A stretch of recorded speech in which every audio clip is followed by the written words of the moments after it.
Okay, first of all, shout out to my daughter Savannah for keeping my natural hair looking bright, y'all. Okay, she got me looking good. All right, so this list is how I became a happily single woman. I wasn't always like this. It wasn't until a handful of years ago that I actually got to this point where I love my life. I love who I am. I really wouldn't change a thing, and anything that is added to my life would be an extra added bonus. I forgot to add this to the list, but this is kind of a bonus. I spent years messing up and making mistakes. It is why I know the things that I know. I didn't have to go to college to learn these things. I don't have any special certifications or degrees. I just have a lot of fucking life experiences. And I deem myself the Blanche Devereaux of TikTok because I have dated all kinds of men. But unlike Blanche, I've made all kinds of mistakes as well. And I didn't always have her confidence. So I'm here to tell the tale.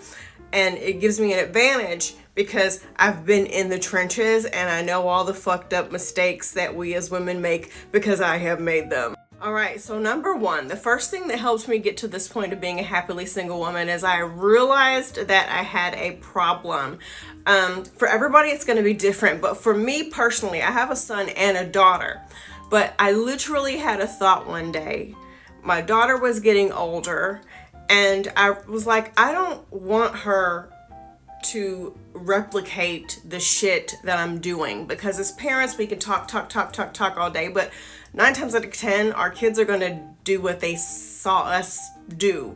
So I can't tell my kids to do one thing, tell my son to treat women one way, tell my daughter to, carry herself another way, and I'm accepting and acting totally different. So that was the turning point for me. For you, it might be the fact that life is too short and you can die tomorrow and be attached to a fucking bum ass loser. It could be that you're tired of your friends and family always having to worry about your poor dating choices that get you in horrible situations. It could be any number of things, but I had to realize, wow, this is a problem. This isn't working for me. I'm tired of crying over these guys and always being heartbroken all the time. And my friends were getting tired of my fucking shit because it seemed like every couple of months there was a new idiot coming along that I was begging for them to give me advice on that I didn't take, and I was always back at square one. So I had to get to a point where I was like, okay, everybody's sick of my shit. I'm a horrible role model to my kids.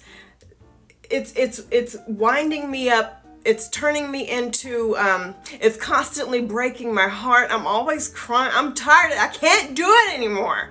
Something's got to change. So I had to get to that point. That is step one. The second one here is where a lot of women tend to fall victim to a lot of these men who take advantage of us. I had to get comfortable with the uncomfortable. I had to get comfortable with my phone being a little dry because a man wasn't texting me. I had to get a little uncomfortable seeing all my friends with these boyfriends and getting engaged and getting married. I had to be uncomfortable with my Friday and Saturday nights, with me just being entertained by the Golden Girls and my own thoughts. I had to be comfortable with it just being me. I had to get comfortable with that. A lot of people are getting into relationships because they simply cannot be alone. And for years, once I got to that point, I could go to the movies by myself. I can go out to eat by myself. I went to Ireland by myself. I am perfectly fine sitting with my own thoughts. And I also had to start liking myself, not in this weird, you have to love yourself kind of way. But if you don't want to spend time around you, why should anybody else want to spend time around you, is I guess what I'm trying to say.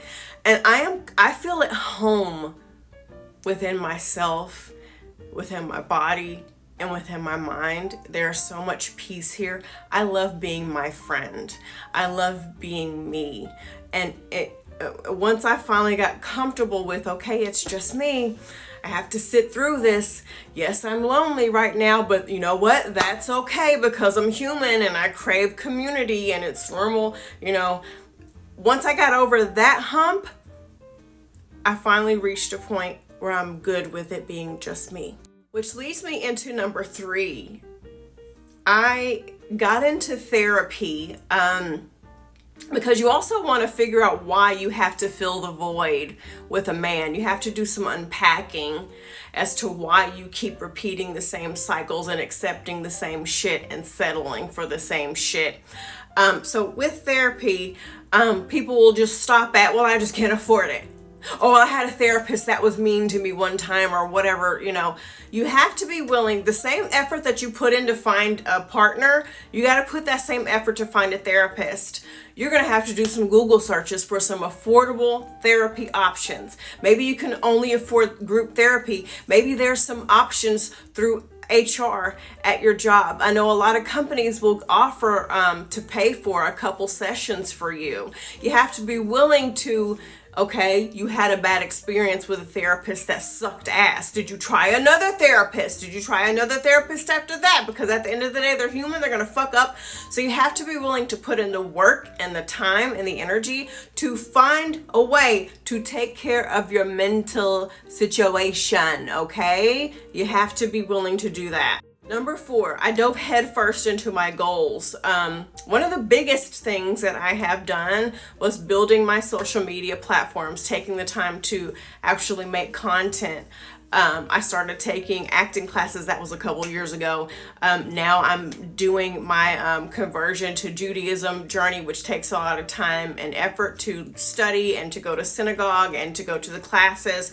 So I began to think, what do I want to do with my life outside of being someone's girlfriend and wife?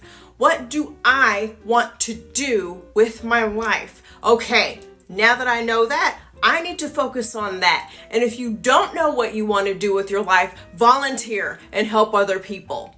Okay? So no excuses. Number 5, invest in female friendships. Well, all women are bitches. All women are, I don't know any good female friends. Okay, shut up. Shut up. Shut up, shut up, shut up. You're saying all women are bitches and all women can't be trusted and all women have stabbed you behind the back, but you're perfectly fine and okay with dating man after man that does basically the same bullshit to you? That's what we're doing? We're doing some pick-me shit? I don't want to be around any women who talk shit about other women, because you're also talking shit about me and my daughter, and you're not going to talk shit about us, and you're basically talking shit about yourself, because if all women can't be trusted and you're a woman, then that means I can't trust you either. You're going to have to be awkward and introduce yourself. I've given my number to other female content creators. I had one woman act like she didn't see my number, and another woman was like, oh yeah, that's nice. And she never called me. But on the flip side of that, I've also connected with some amazing content creators who have really become my friends outside of the app, all from me being awkward and introducing myself and saying, hey, you seem like a cool person, let's be friends.